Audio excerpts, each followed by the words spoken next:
Hey, what's up? It's Jim, and today I'm going to talk about Independence Day Resurgence. 20 years ago, Independence Day came out and took the world by storm. It was a massive hit, and it was often criticized for being a dumb, big Hollywood blockbuster, which it was, but it was still a really good and fun, big, dumb Hollywood corporate blockbuster. But then Independence Day Resurgence is like everything that people criticize Independence Day for come to life. It is big, it is stupid, it is dumb, and it is not very good at all. In fact, it is so bad that after the movie was over, a lady in the audience started screaming that that was bullshit and it was the worst movie she's seen in 38 years of watching movies. Now, I am not 38 years old yet, so I can't say if it is necessarily that bad in all fairness, but it is a really bad movie. It is like Terminator Genesis type of quality in terms of crappiness and totally misguided nostalgia. They were already hindered by the fact that they do not have Will Smith, but it's really terrible and cheap looking CGI. It looks like this movie was entirely filmed on a green screen. It looks just so cheap, almost like Sci-Fi Channel Saturday night TV kind of quality. It doesn't really have the fun as much as you're used to. It's hitting big explosion moment after big explosion moment. Even though the character development in the first Independence Day isn't the greatest in the world, Independence Day Resurgence makes the original Independence Day look like a Cassavetes film in terms of its character development. There's way too many characters. There's a whole new cast that's really bland but pretty looking, but pretty much really bland. It is one of the stupidest and dumbest blockbusters that Hollywood's decided to release on the public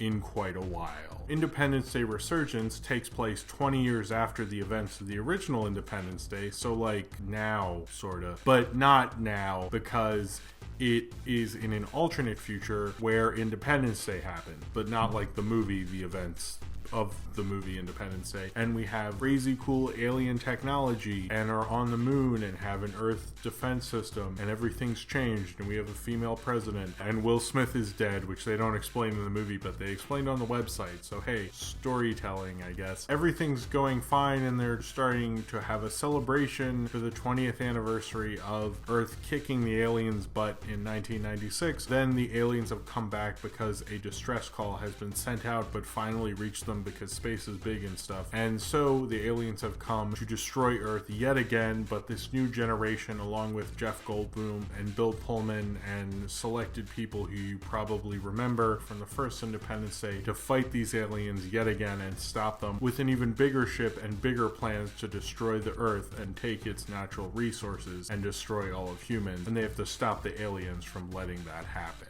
One of the things about Roland Emmerich is, as much as people love the first Independence Day, I don't really know many people who like kind of any other movie that he's made quite as much as the original Independence Day. If you look at The Day After Tomorrow and 2012 and 10,000 BC and is there like another one? Oh, Godzilla. They're not very memorable and he kind of cast these films in a very bland way. Independence Day had more of an inspired cast, or at least for his kind of movies, and the rest of them kind of have a forgettable semblance of famous Hollywood actors, but none that really gravitate the kind of attention that he did from the first Independence Day, and particularly his casting of Will Smith. But the reason it really hinders this movie is Will Smith was really the standout. You don't really get standouts in disaster movies. It's actually an incredibly hard thing to do, and he's kind of the only person who really catapulted to mega movie stardom off of a disaster movie. It's very actually unique what he did, so that's kind of what made Independence Day even more unique, even though it was also a disaster alien movie on an epic big budget scale, which really hadn't been done that way, or at least in quite a while when you got to like 1996. So when you make a sequel,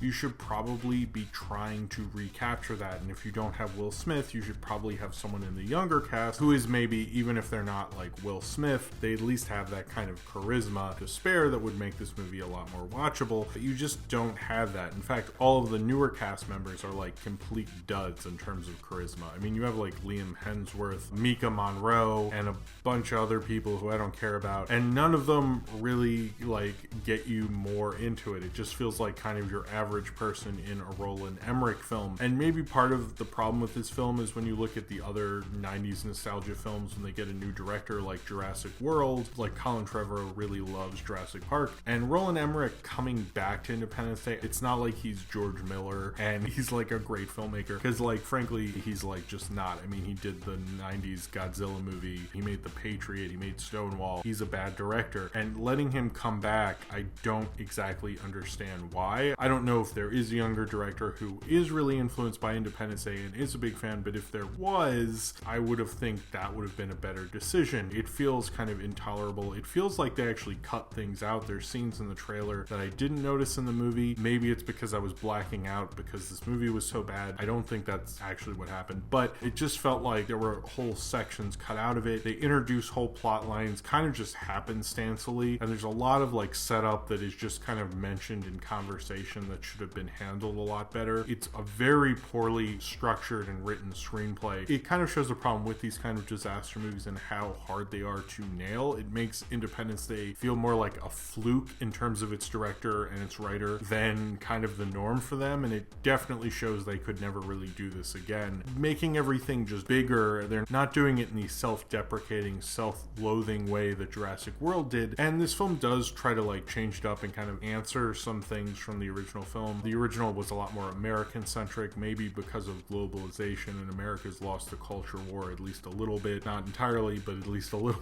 bit since the last one. You have a lot more Chinese characters. You have this one actor, Angela Baby, who I've never really heard of, but I'm assuming because of the power of the Chinese box office that they want to do stuff like that, and they do have sequences in non-American cities this time, and they have characters like an African warlord, they have Charlotte Gainsbourg. They really tried to diversify in terms of the entire planet, but it doesn't really feel like they need to have all these characters, and I'm not like against like all these different people from all over the world fighting these aliens, because it was portrayed at least as a global event, and also it's like really dumb. It feels really stupid. When I saw it, people were laughing throughout the movie, like the entire audience, and it wasn't even that full. It felt like they completely missed the mark on this epically. I mean, everyone knew they did when Will Smith wouldn't do it, which we assumed was probably more for money, but then as I'm watching it, I'm like, oh, maybe the actual script and how terrible this movie is why he didn't actually do it, which is surprising considering like Men in Black 3 and Wild Wild West. It's the kind of blockbuster that you kind of laugh at, that you have a six-pack of beer with some friends and laugh at and talk over and don't take very seriously and can't believe this is a real movie. The concept of this movie, I've always liked the idea that we like had this alien technology and we've progressed, we have like laser guns, and I like how high concept it is with stuff like that. I actually think that's kind of cool. It's just Roland Emmerich isn't the kind of director to really bring that to us. He isn't really having that much fun with it. I kind of wish we could have gotten more into that, and it could have let us build within that world. It's like even the things they try to build, to be honest, don't work. There's this whole thing with Liam Hemsworth and the guy who plays Will Smith's son. There's like an argument with them, and I'm like, I half barely understand it. Like there was something in training and somebody almost died and they like hate each other because I think they kind of like Mika Monroe or something. I don't really care. It just wasn't very good at even establishing these people, and the young cast is very problematic. I mean, that's one thing I don't think they really got very well at all. Whereas something like Jurassic World, even though it has like a lesser performance of Chris Pratt, still has Chris Pratt, who has a lot of charisma, Liam Hemsworth, and all these people, just beautiful people that Hollywood wants to get to work and just won't work. They should really try to stop acting like they're going to happen. Liam Hemsworth isn't. He had all those Hunger Games movies. Give it up. It's not going to happen. No one in their right mind is like, oh shit, Liam Hemsworth is in a movie. I did actually kind of like Jeff Goldblum. He was his Jeff Goldblumiest, I guess, or kind of his regular amount of Jeff Goldblum you expect, and he was fine. It was kind of cool seeing him in a big movie since Jurassic World did not have that. Bill Pullman wasn't really that great. He gives kind of like a half-ass speech, just kind of like in the middle of a room, and people are like kind of turning to him like, oh shit, he's giving a speech, which I kind of feel like he probably does it like Kmart and the Burger King and stuff. I like that Judd Hirsch has a big blockbuster that he can return to. Man, 2016's dumb. Vivica A. Fox was completely underutilized, and I felt like they should have given her more to do, because I really like Vivica A. Fox, and they really just totally wasted that character. I get Will Smith isn't in it. Don't ruin Vivica A. Fox. Like, come on, man. Brett Spinner, I like that Brett Spinner was back. There's certain, like, cute little nostalgia things about it, but it's so dumb, it kind of just ruins it, and you're just laughing at, like, wow, this movie, like, exists, and this is a thing that I'm watching. It's kind of dumb on that level that even going into the plot details, like, I don't care enough, because you're just like, wow, this just keeps hitting you with information. There's one part where it goes like, oh, and there's a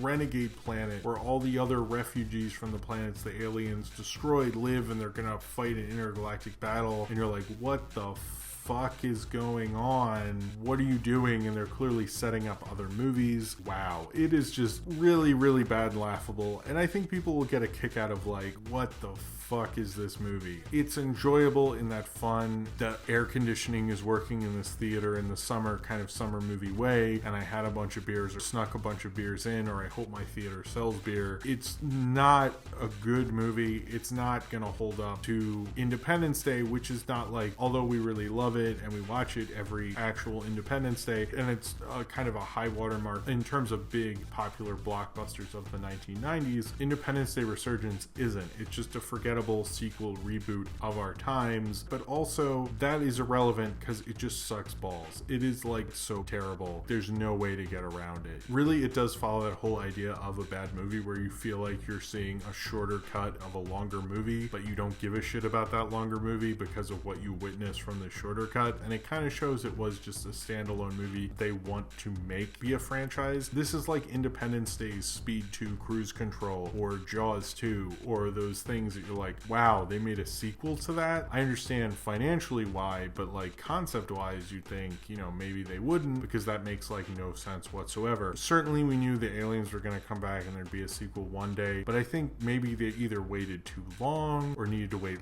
longer, or shouldn't have made this movie, because this is just awful. It is just so bad and so cheap looking. It's so badly directed and the sequences aren't as good. It's like a director I really tried to avoid all this time, like especially after Godzilla, and seeing the other end of his filmography and go, oh my god, you are like really bad now. I didn't see the whole descent happen. I'm just at the descent. I'm like, holy shit, you have devolved in terms of a direction. It is actually just a shitty straight to video movie in terms of quality. There's certain sequences that look better than that, but like there's others where I'm like, wow, did they like need to render longer and they just need to get this out? What happened? This is a very bad movie. The only thing that this movie really proves is that this thing really isn't a franchise. There's a lot of reboots that are trying to make series out of films, and that's like an interesting idea, but most films don't get to become long-running series. Literally not as many as would like to. And I think Independence Day is yet another casualty of the long